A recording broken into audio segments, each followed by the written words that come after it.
Question number 26. Two waves of equal frequency and amplitude are traveling in opposite directions along a stretched string. When they meet, they form a stationary wave with 3 nodes and 2 antinodes. What do you mean by 3 nodes? 1, 2, 3. 3 nodes and 2 antinodes. Like this over here. This is A, so this is what you get. This is lambda by 2. This is lambda by 2. Total length is lambda. Lambda by 2 plus lambda by 2 is lambda. Okay. The frequency of both the waves is doubled, which means what? So you are giving 2 times frequency. Now you see, we are talking about lambda and suddenly frequency has come here. Okay. Now what is the frequency of this wave?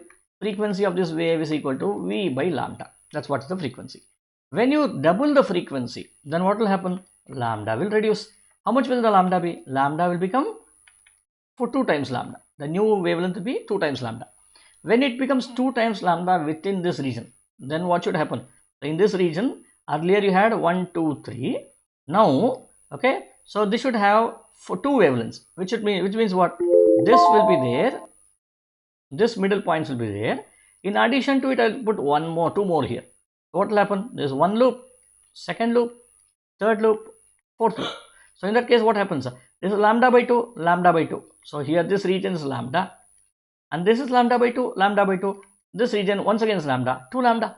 So which means, so you got 2 lambda over here. So how many antinodes are there in the new stationary wave? How many antinodes? 1, 2, 3, 4. 4 antinodes. D is the right answer.